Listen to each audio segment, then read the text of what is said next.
Chapter 989, Mentor Alger. Upon hearing the moon's question, the rest of the Tarot Club members realized that the main instigator for the punishment had ended up with nothing to do. According to the established plan, all he needed to do was provide the name, address, and appearance before waiting for the outcome.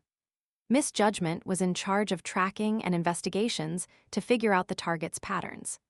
Miss Justice and Mr. Star would then choose a suitable location based on the feedback before Mr. Star threw the sanguine into an unconscious state without attracting any attention. Miss Justice would then take this opportunity to complete a hypnotism act and make the target proceed to the predetermined location. In this entire process, there was nothing for the moon. Audrey deliberated and said, "Mr. Moon, what you need to do is to ensure that the hypnotized sanguine doesn't encounter any accidents on the way to the cathedral without him struggling or being rescued." Upon saying that, Audrey suddenly realized a problem in the plan as she hurriedly added, "If that sanguine is extremely resistant towards the Church of Mother Earth, the hypnotic effects wouldn't be as effective. Therefore, I plan on avoiding this point if possible. I will imbue in him the thought of nabbing some target he hates so that he wouldn't realize that he's entering the intended cathedral during the pursuit. How about letting you be the target of his hatred? This will require you to be able to ensure your own safety while maintaining a distance without being caught." "It's not a problem," Emlyn answered after some thought. With Duke Almer removing the mental corruption of the Sequence 5 artificial vampire Beyonder characteristic, Emlyn just needed to wait till a full moon to become a Viscount. That would place him equal to Ernst Boyar. And this opportunity was available next week. When that happened, he didn't believe that he would be caught up to by a Viscount just like him when he was equipped with the Ancestor's Ring. "If it really won't work, I can borrow Miss Magician's spellbook. I recall that there are powers in the wind domain." Emlyn was rather confident. By the side, Leonard felt a baffling sense of horror when he heard the conversation between Miss Justice and Mr. Moon. To him, no matter how terrifying a head-on battle was, it was nothing compared to the horror of doing something that went against his own will without him realizing it. He paused for a moment and replied to the second problem that Emlyn had raised. "My payment is the same as misjudgment. I want a portion of the spoils." To Leonard, this entire matter required him to determine the time and location to pull the target into a dream before he left. He didn't need to care if the operation was successful or if any accidents cropped up. It was as simple as heading to a coffee shop to order a cup of Daisy coffee. The only thing that needed him to take into account was to not expose himself. Therefore, he couldn't bring himself to ask for an advanced payment, planning to obtain a cut from the final spoils of war. In addition, he believed that this was a necessary thing to do in order to fully blend in with the Tarot Club. He didn't need to nitpick on such matters. Audrey turned her head and glanced at Zio before retracting her gaze. Revealing a smile, she said, "My request is the same as Mr. Star and Misjudgment. I'll take a quarter of the spoils of war." In fact, she wasn't insistent on getting payment, because she believed that the sanguine had bullied a Tarot Club member and her two friends. Punishing him was something she expected of herself. The reason why she took a portion of the spoils of war was to take into account Mr. Moon's feelings. She was afraid that her voluntary help would leave the prideful sanguine embarrassed and angry. Furthermore, Mr. Moon doesn't have any money, so the payment can only be the spoils of war. Audrey added silently. Although she didn't deliberately keep count, based on her ability to take note of details and the memory of a spectator, she believed that Mr. Moon, who had spent £5,000 to purchase the Sequence 5 artificial vampire Beyonder characteristic, wasn't in the best financial state. Furthermore, he had to refund the intel fee that he earned. 4 participants, with each obtaining a piece of the spoils of war. That's very fair. Emlyn nodded and surveyed the area. "Any other suggestions?" Fors asked in disbelief. "It's that simple. That's a sanguine equivalent to a Sequence 5. The plan you came up with sounds like it would succeed very easily." In her mind, Sequence 5 Beyonders were the strongest among unaffiliated Beyonders. Some were even the host of gatherings. Even the powerful pirate admirals were of that sequence, But now, in the conversation of the star and the others, such a sequence 5 was to be finished so simply. There didn't seem to be any difficulties. Upon hearing her question, Leonard thought and said, "As long as that sanguine doesn't have any items that resist my powers, even if he's equivalent to a sequence 5, I'll definitely be able to throw him into an unconscious state for some time. It will just depend on Miss Justice to grasp this opportunity. If I arrange the location and make preparations ahead of time, I'll be fine," Audrey replied in a confirmatory tone. She was actually a little uneasy.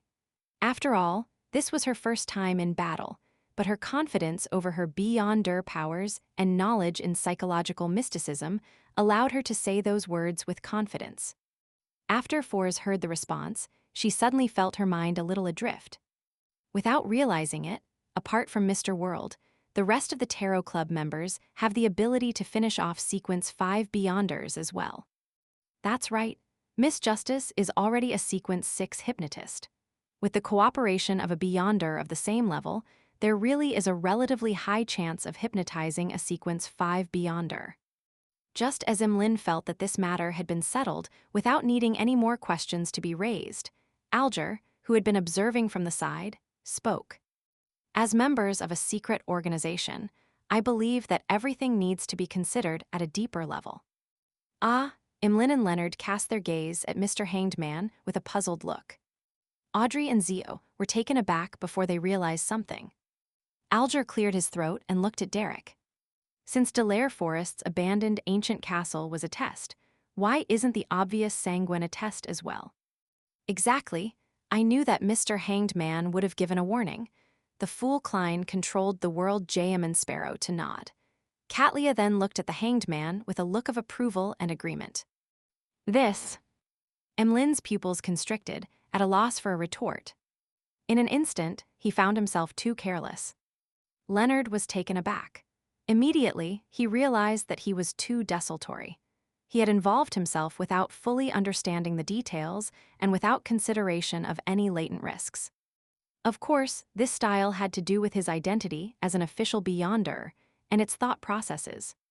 As expected of Mr. Hanged Man, he considers all the details with such meticulousness. "Audrey, you need to build up more experience." Audrey focused on something else as she asked. "So we need to abandon the punishment and take action when the sanguine are unable to maintain the secret surveillance." Alger chuckled and said, "There's no need to. Just a few acts of misdirection would do." He then looked at Emlyn and said, "First, hand the investigation of the sanguine to bounty hunters in Backland. Use their existence to hide misjudgment's actions. Second, when determining the location, try to do it near an Orthodox deity's cathedral. This will effectively disrupt any subsequent divinations. Third, before Miss Justice and the others take action, you have to do something that leaves one suspicious but is nothing eye-catching. Make it seem like you will be exacting revenge somewhere else so as to attract the eyeballs of the secret monitor away, thus creating the desired opportunity. This is combined with the first point. Fourth, only after the sanguine is successfully hypnotized do you become the bait." Having said that, Alger paused. If there's the addition of anti-divination and anti-prophecy at the demigod level, this entire matter will be flawless. Of course, Miss Justice, Mr. Star, you must be disguised during the operation, without leaving behind any traces. This speech left most of the members taken aback, especially Derek. He couldn't help show his respect and amazement. Although he had no means of participating in this punishment operation, as a member of the Tarot Club, he couldn't help but be concerned and pensive about such matters that required a clear line of thought. He hadn't noticed any problems with the original plan of Mr. Moon and company, so now he couldn't help but be impressed by Mr. Hanged Man's ability in such matters. Emlyn thought and said, "You mean that I should use a superficial form of punishment to hide Miss Justice's and Mr. Star's secret operation? It's like I would make it appear that I'll take action in a particular corner of a square after the target leaves a coffee shop, attracting all the attention. But in actual fact, Miss Justice and company would have already completed the hypnosis inside the coffee shop without anyone realizing it." Alger nodded gently. "That's right. I learned something new. Mr. Hanged Man really is an experienced beyonder. Audrey felt overjoyed receiving an epiphany. The problem now is, where are we to find an item or charm with anti-divination and anti-prophecy effects at the demigod level? Leonard also felt that he had enriched himself greatly as he asked. He wasn't too worried about himself, since he had an angel grandpa in him.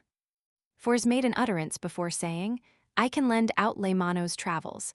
On it there's angel's embrace. I can also take one portion of the spoils of war." As she said that, she secretly glanced at the world Jam and Sparrow, heaving a sigh of relief when he saw the gentleman silent. Unbeknownst to her, the fool Klein had a very simple thought. Angel's embrace, that sounds so much better than paper angel. With the punishment operation finally confirmed, Audrey didn't hesitate as she surveyed the area. "I met the psychology alchemist's counselor, H. Vin Rambus, last week." "What?" H. Vin Rambus is a counselor of the psychology alchemists. Leonard sat up in surprise. He had the urge to immediately report it to the Archbishop and gather a team to arrest him. It was an occupation hazard.